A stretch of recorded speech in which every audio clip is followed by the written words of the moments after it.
Bonjour, c'est Ursule encore. On est le 26 juin 2022.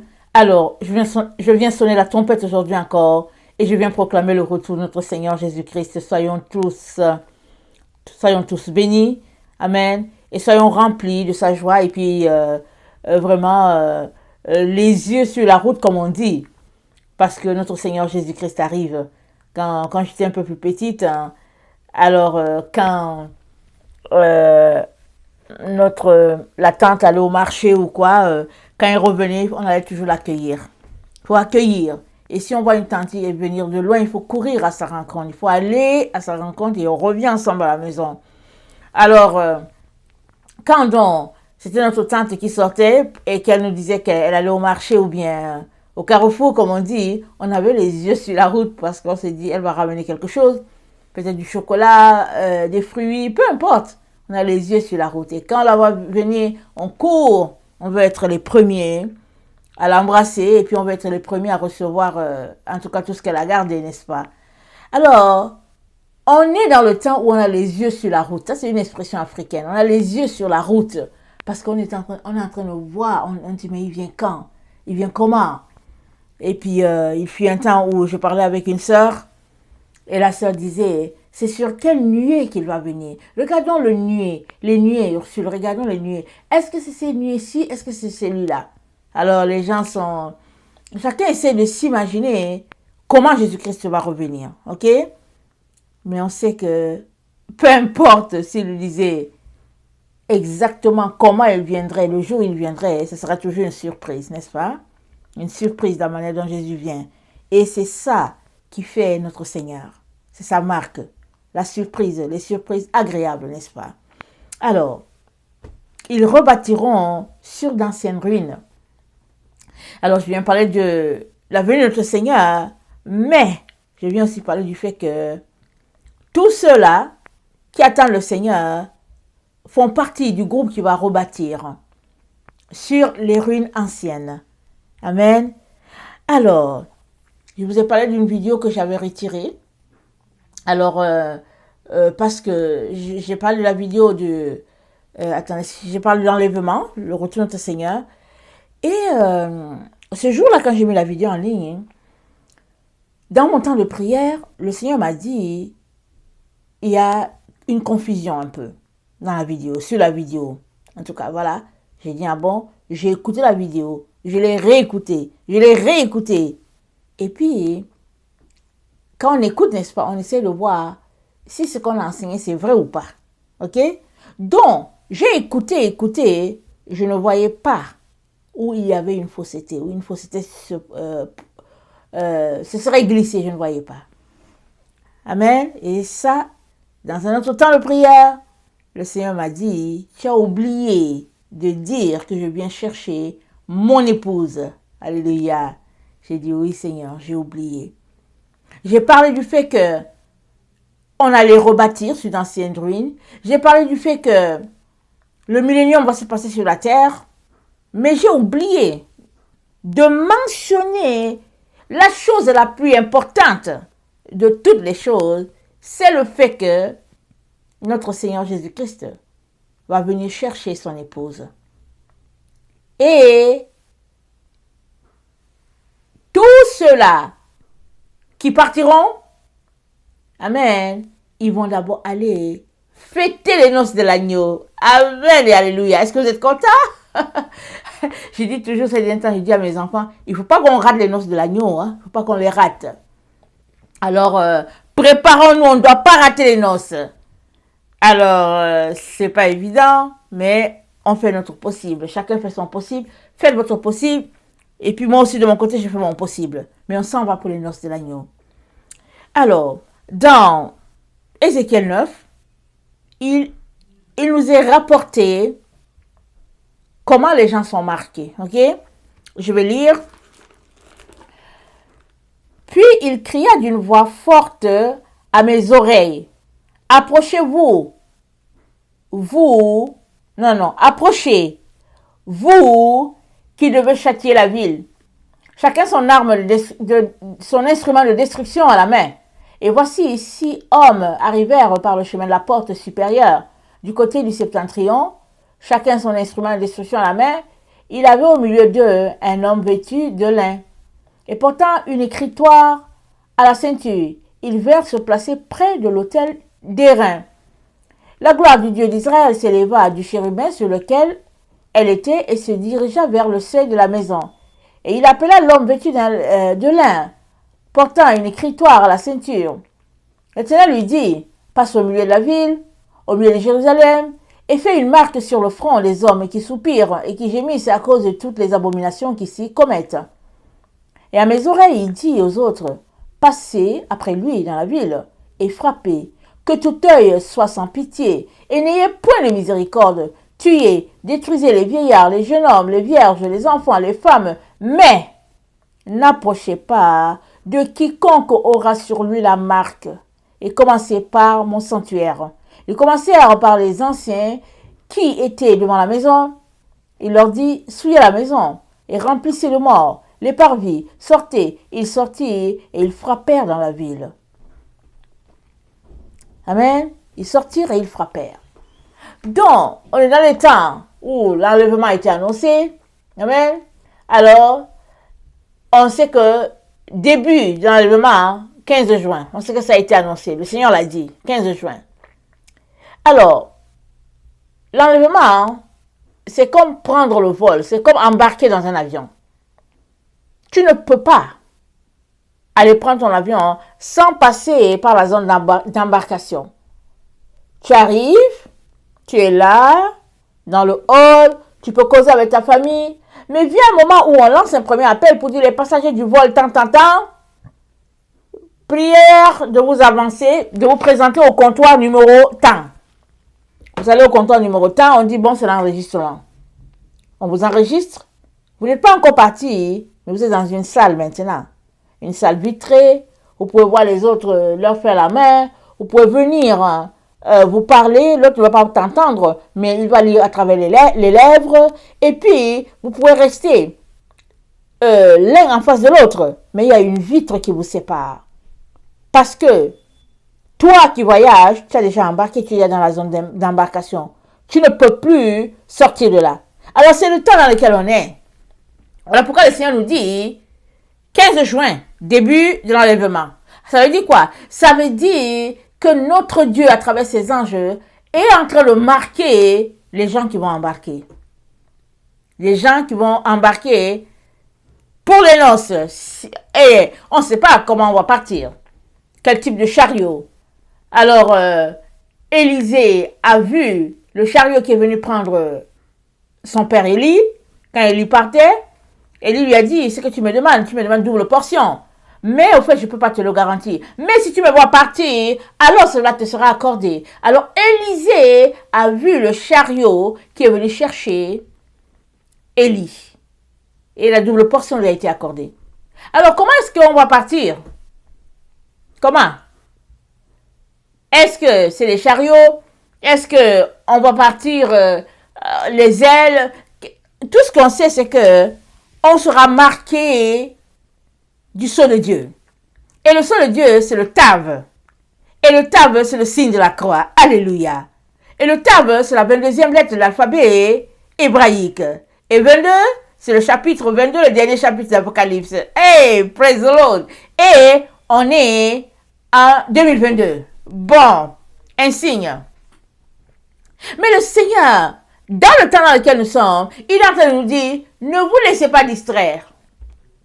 Je vous dis, il y a des jours où je suis là, le sommeil est tel que, vraiment, c'est difficile. Mais, il faut tenir. Hier, par exemple, je me suis levée à 22h30, j'ai dit, je vais aller me coucher. Je ne suis plus capable. Il faut que j'aille me coucher. Alors, je me lève, et là, je me rends compte que, tiens, j'ai mes garçons qui m'avaient dit qu'ils allaient aller à... Est-ce que c'est un festival? En tout cas, il y avait quelque chose qui se produisait dans le quartier où on était. Et puis, j'ai regardé 23h et ils n'étaient pas à la maison. Je me suis dit, non, ça ne me dit rien, ils ne sont pas là. Alors, qu'est-ce que j'ai fait? J'ai pris mon téléphone. Je vous dis, j'étais vraiment bien sonné. Hein? J'étais incapable de tenir debout parce que tellement j'avais sommeil.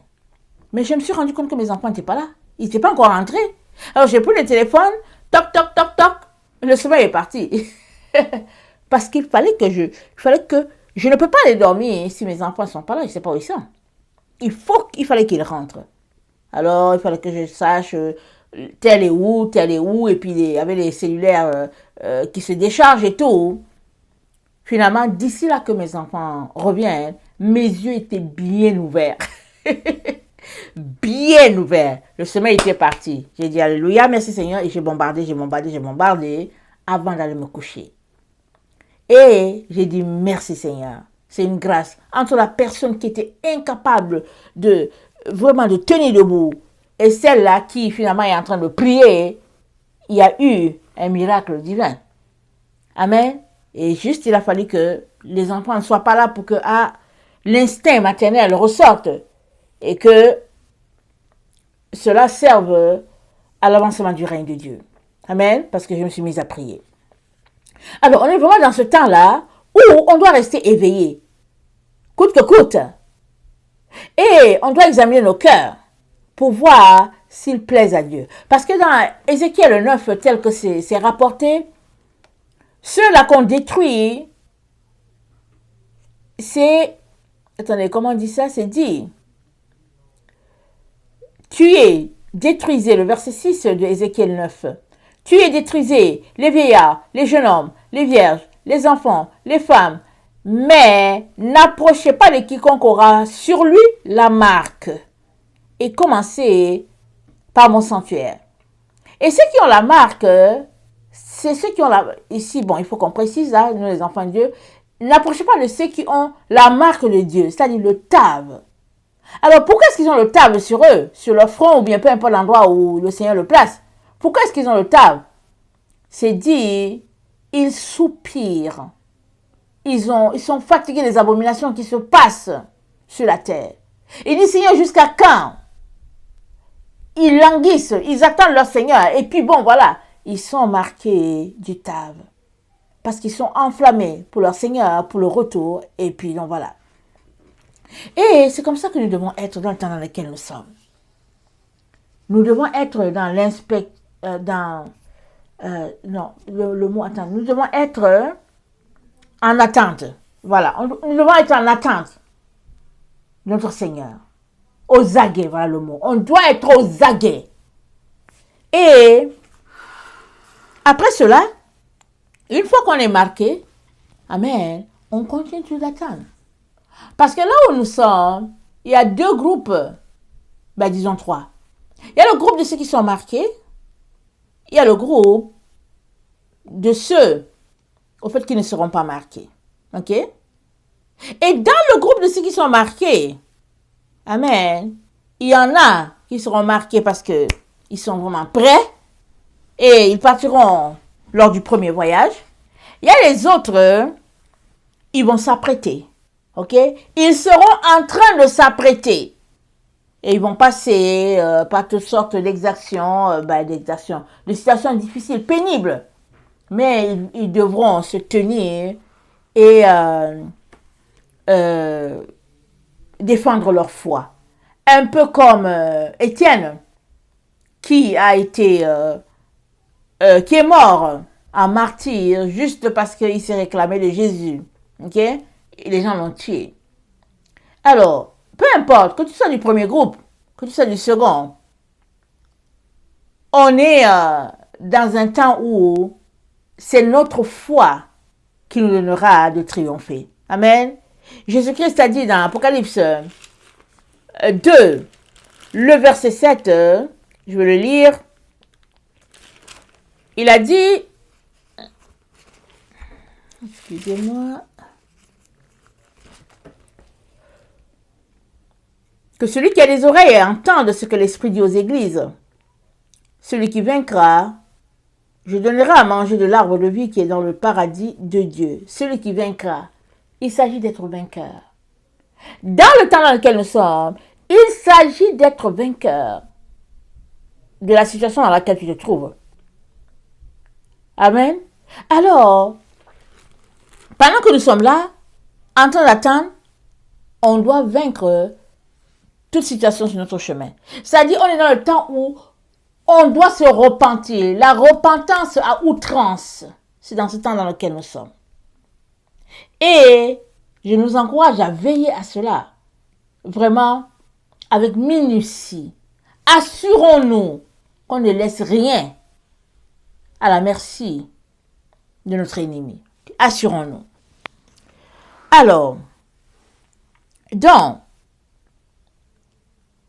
les gens sont marqués, ils attendent le retour du Seigneur, et le Seigneur nous a dit quoi? Quand les disciples lui ont dit, mais quand est-ce que ça sera? Il a dit, ça ne dépend pas de lui, ça dépend de son Père. Et jusqu'aujourd'hui, Jésus-Christ ne fait rien par lui-même. Le Père parle et Jésus-Christ obéit. Et quand le Père dira, c'est le temps, il va se lever. Il va venir nous chercher. Amen. Alors, il va venir nous chercher. Est-ce qu'il va descendre? Ou bien est-ce qu'on va s'élever vers lui? Tout semble dire qu'il va venir. Il va s'arrêter. On va le voir. Mais en sa direction, nous irons. Alors, Jean 14, le verset 2, nous dit ceci.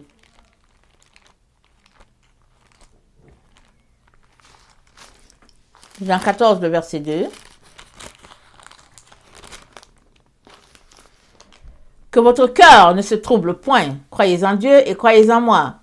Il y a plusieurs demeures dans la maison de mon Père. Si cela n'était pas, je vous l'aurais dit. Je vais vous préparer une place. Et lorsque je m'en serai allé et que je vous aurai préparé une place, je reviendrai et je vous prendrai avec moi, afin que là où je suis, vous y soyez aussi. Est-ce que vous êtes excités? Moi, oui. C'est bien, hein? On va aller se reposer un peu. Et lorsque je m'en serai allé et que je vous aurai préparé une place, je reviendrai et je vous prendrai avec moi. Waouh! Quelle promesse! Et le Seigneur est vêtu sur ses promesses pour l'accomplir, n'est-ce pas? Alors, Apocalypse 19 confirme cela. Apocalypse 19 nous dit,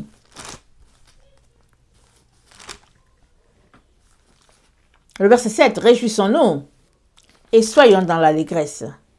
Et donnons-lui gloire, car les noces de l'agneau sont venues et son épouse s'est préparée. Et il lui a été donné de se revêtir d'un fin lin éclatant, pur, car le fin lin sont les œuvres justes des saints. Alléluia. Et là, je me dis, écrit, heureux ceux qui sont appelés au festin des noces de l'agneau. Il me dit, ces paroles sont les véritables paroles de Dieu. Et je tombais à ses pieds pour l'adorer. Mais il me dit, garde-toi de le faire. Je suis ton compagnon de service et celui de tes frères qui ont le témoignage de Jésus.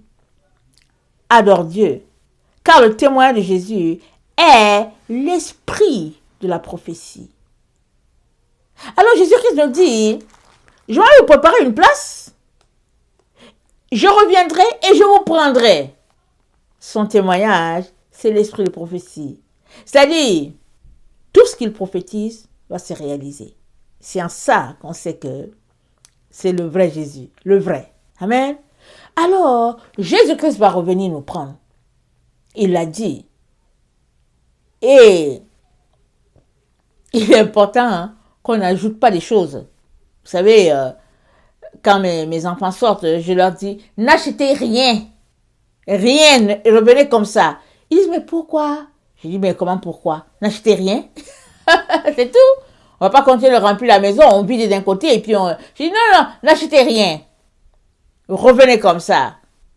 Mais bon, il y a un, il est sorti, comme il se disait que maman a dit de ne rien acheter. Alors, ce qu'il a acheté, il a porté ça sur lui dans la voiture. Il est revenu, se disant que je n'allais pas voir.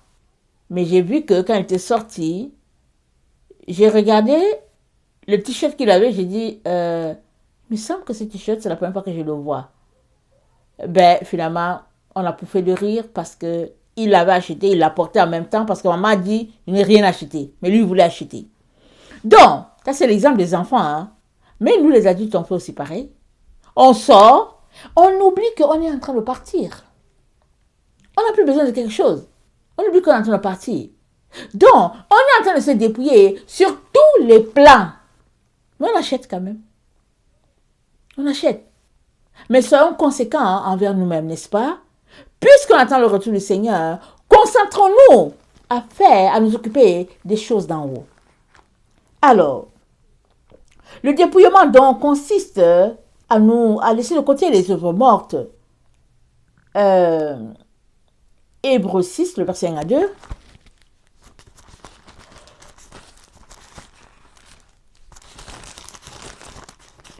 Hébreux 6, le verset 1 à 2. C'est pourquoi, laissant les éléments de la parole de Christ, tendons à ce qui est parfait, sans poser de nouveau le fondement du renoncement aux œuvres mortes, de la foi en Dieu, de la doctrine des baptêmes, de l'imposition des mains, de la résurrection des morts et du jugement éternel. C'est ce que nous ferons si Dieu le permet. Donc, Paul dit, il faut laisser toutes ces choses-là, ces théories, laisser ça de côté. Concentrons-nous à aller de l'avant avec la flamme pour le Seigneur. Colossiens 3, le verset 2, nous dit, excusez-moi,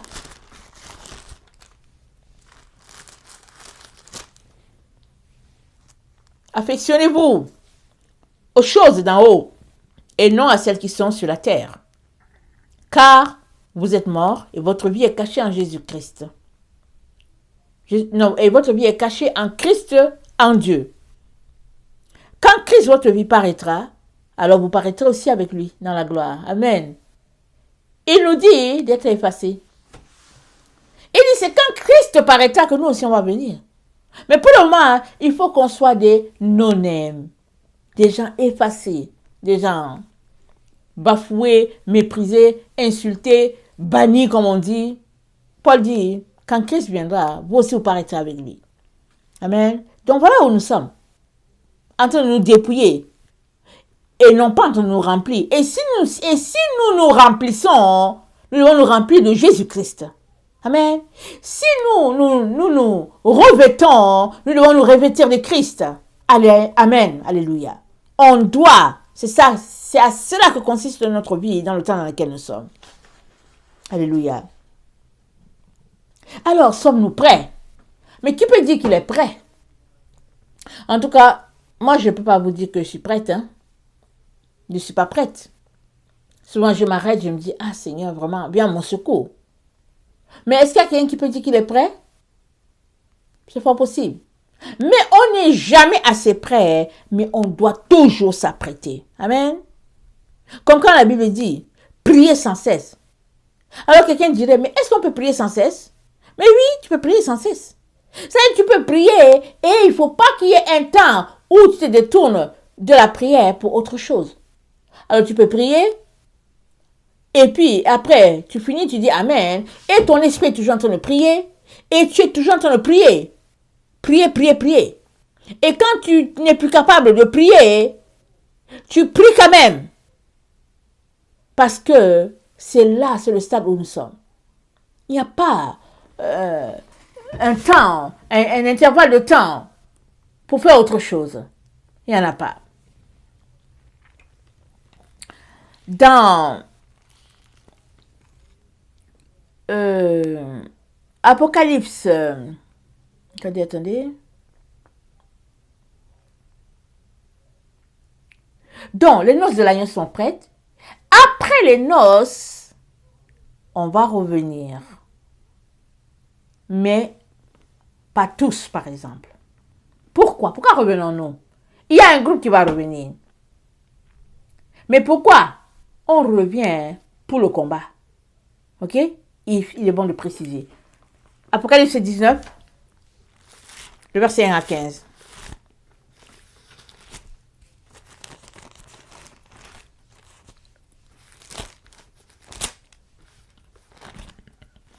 Excusez-moi. Apocalypse 19, verset 1 à 15. Puis je vis du ciel, Puis je vis le ciel ouvert, et voici, parut un cheval blanc. Celui qui le montait s'appelle fidèle et véritable, et il juge et combat avec justice. Ses yeux étaient comme une flamme de feu. Sur sa tête étaient plusieurs diadèmes. Il avait un nom écrit que personne ne connaît si ce n'est lui-même. Et il était revêtu d'un vêtement teint de sang. Son nom est la parole de vie. Les armées qui sont dans le ciel le suivaient sur les chevaux blancs, revêtus d'un fin lin blanc pur. De sa bouche sortait une épée aiguë pour frapper les nations. Il les pétra avec une verge de fer. Et il foulera la cuve du vin de l'ardente colère de Dieu Tout-Puissant. Il avait sur son vêtement et sur sa cuisse un nom écrit Roi des rois et Seigneur des seigneurs. Donc, voilà, la personne, elle se connaît elle seule. Et puis, on décrit, et puis, c'est pour dire que cette personne-là, amen, qui représente le Seigneur Jésus-Christ, est là pour arracher à l'ennemi ce qu'il a volé. Alors, nous savons tous qu'il y a un groupe qui partira parce qu'ils vont assister aux noces de l'agneau, mais nous savons aussi qu'il y a d'autres qui, pour une raison X, en train de traîner les pieds, par exemple, se retrouveront à manquer cet événement-là. Mais c'est les enfants de Dieu. Et ils ont besoin de soutien pour sortir leurs pieds des pièges leurs pieds, voilà, du piège de l'ennemi. Alors, quand on revient, c'est pour combattre afin de délivrer ce groupe-là. Et les nations seront assemblées parce que c'est le psaume le psaume 2 dit qu'est-ce que les nations ont? Pourquoi en veulent-ils à son oint? C'est ça que Dieu dit. Attendez, je vais le lire rapidement.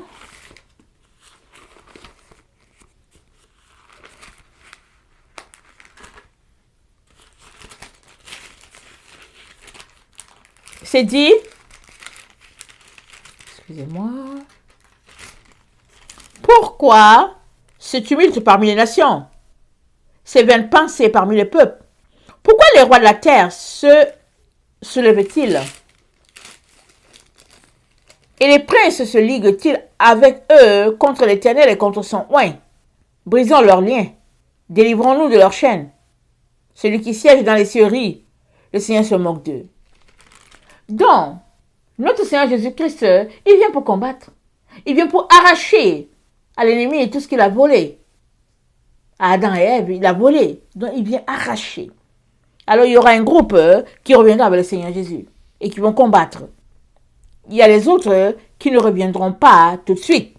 Mais, après, tout le monde reviendra pour prendre possession de la terre. Parce que c'est dit, ils rebâtiront sur d'anciennes ruines. Ésaïe 61. Vous savez, tout le monde n'est pas combattant, n'est-ce pas?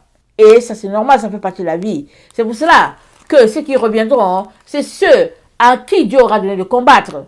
Les anciens qui sont partis, les Élie, les Enoch, Moïse, tout ça, ils seront du nombre de ceux qui vont revenir pour combattre. Mais, il y a aussi les héros de notre temps, à qui Dieu a donné la grâce de combattre, d'être dans les épreuves, et puis ils ont été victorieux dans les épreuves. Ils vont aussi revenir, ils vont combattre, pour la gloire de Dieu. Mais les autres qui sont beaucoup plus faibles, les âmes plus faibles, elles seront encore au repos, amen, certainement en train d'être formées au ciel. Et quand l'heure sonnera de regagner la terre, alors ils reviendront sur la terre et ils bâtiront sur d'anciennes ruines. Alors, Ésaïe 61.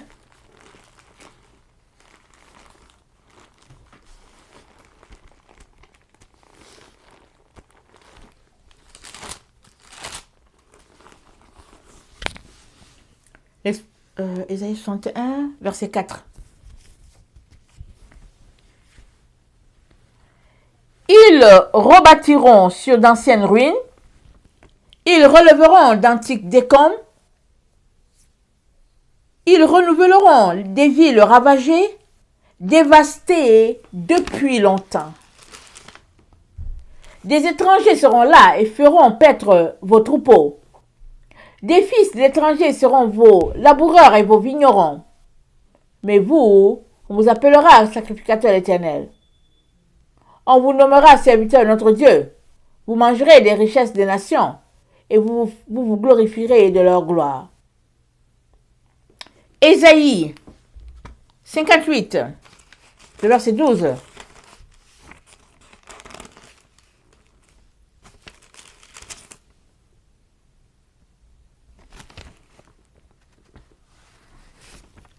Les tiens rebâtiront sur d'anciennes ruines.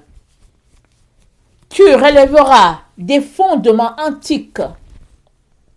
On t'appellera réparateur des brèches, celui qui restaure les chemins, qui rend le pays habitable. Voilà. Donc, ce sera la ruine partout, partout. Et c'est sur ces ruines-là qu'on rebâtira. On ne va pas vivre au ciel. Ce n'est pas au ciel qu'on vit. C'est sur la terre parce que c'est dit dans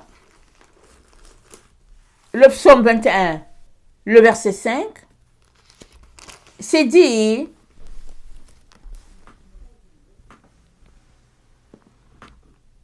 et celui qui était assis sur le trône dit voici, je fais toutes choses nouvelles. Il dit écris car ces paroles sont le véritable. Non, écris car ces paroles sont certaines et véritables. Apocalypse 21, le verset 3 dit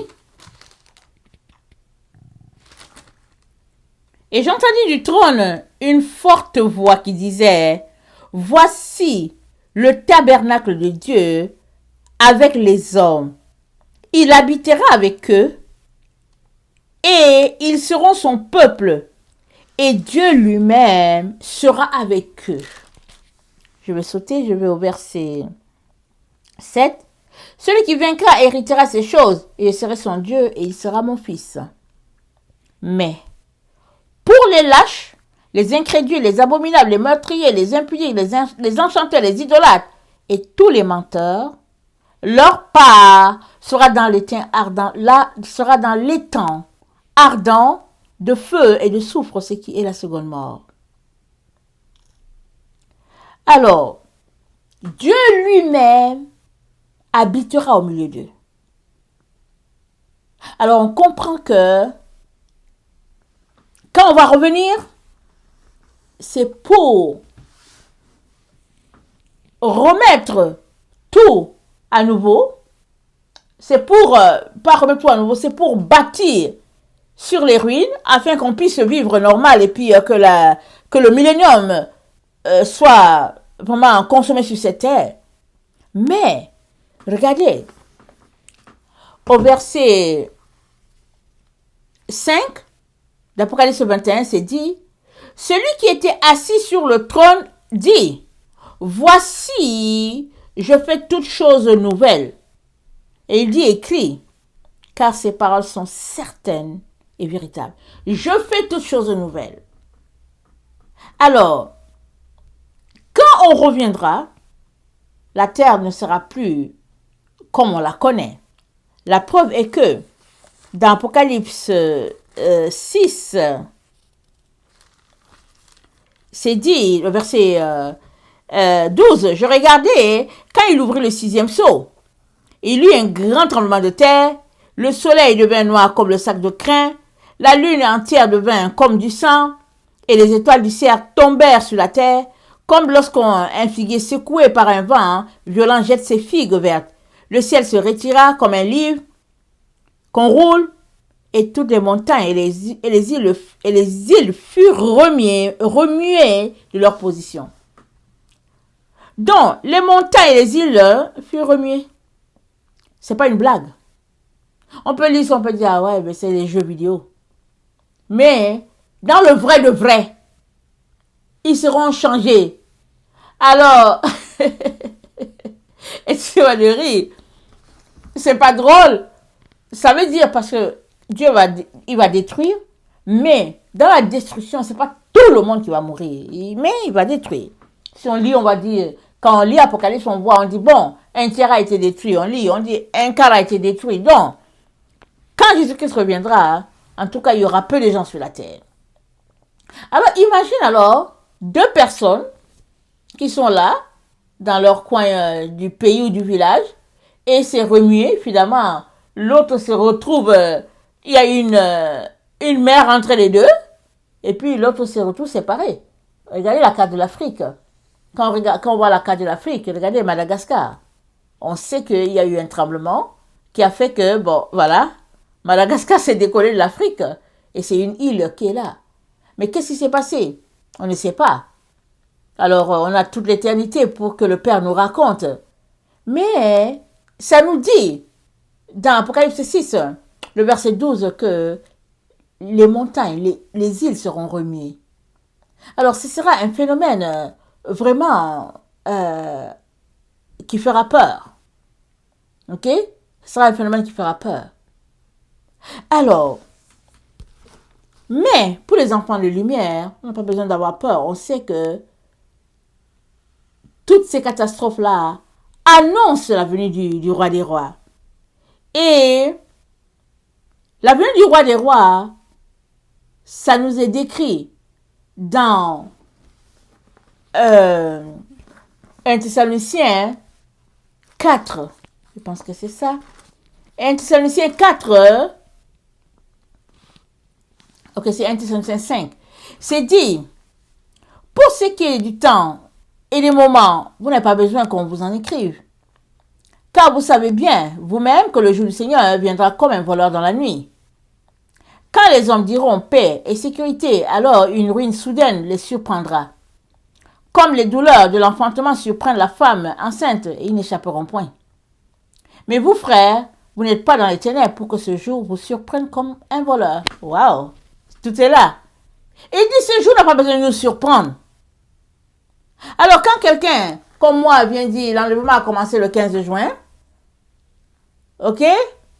Les connaisseurs vont dire, elle raconte quoi? Elle raconte n'importe quoi. Les moqueurs vont dire, vraiment, en tout cas, on ne connaît pas le jour. C'est dit, on ne connaît pas le jour.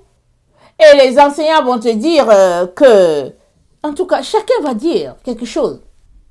Chacun a quelque chose à dire.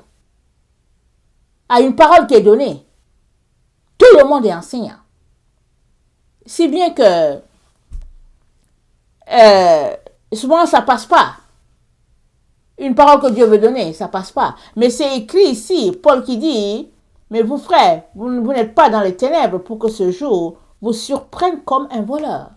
Ça veut dire que toi et moi, nous ne devons pas être surpris. Si nous sommes surpris, c'est ça qui n'est pas normal. La norme, c'est que nous ne devons pas être surpris. Alors, Jésus-Christ revient et il nous dit, nous sommes dans le temps où on doit être éveillé, vraiment éveillé, en train d'entretenir notre Seigneur, en train d'être vraiment en communion avec lui. Et ça tombe bien parce qu'on est dans les vacances, n'est-ce pas? Dans les vacances, je sais que bon, il y a certains qui travaillent dans le séculier et tout. Mais dans les temps de vacances, il n'y a pas un enfant que tu dois réveiller à 6 heures et puis apprêter ceci, apprêter cela. Donc, tu peux prolonger ton temps avec le Seigneur de telle sorte que si tu te réveillais, par exemple, à 6 heures du matin, tu peux alors te réveiller à 8 heures parce que tu auras pris du temps pour veiller un peu plus dans la présence de Dieu. Amen. Alors,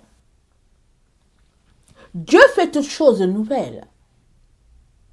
Mais les choses nouvelles, elles seront installées sur la terre quand le groupe de ceux-là qui n'obéissent pas à Dieu ne seront plus là. Donc, il y a un combat de grande envergure qui se passe en ce moment. Le combat de l'Apocalypse 12 est en cours. On le sait. Il est en cours. Et il y aura la séparation du jour avec la nuit. Parce que pour le moment, on fonctionne. Le jour, la nuit, et puis on fonctionne. Mais ceux qui auront aimé son avènement se retrouveront à faire partie de l'équipe du jour, ils se retrouveront dans le millénium. Et ceux qui ont traîné les pattes d'une manière ou d'une autre, en tout cas peu importe la raison, ceux qui auront aimé le système et tout, ben, ils se retrouveront dans l'équipe de la nuit. Et puis, ben, ce sera ceux qui seront destinés à la destruction. Ok? Alors, on est dans le temps où il est très important de nous assurer que on laisse Satan avec ses affaires et que on se met à chercher notre Dieu et puis à nous attacher à lui. Amen. Vraiment, comme une épouse à son mari. Alors, rappelons-nous Noé. Noé, il a conçu son arche pendant 100 ans. Les gens sont moqués de lui. Un jour 20, il est entré dans l'arche. Et la pluie a commencé.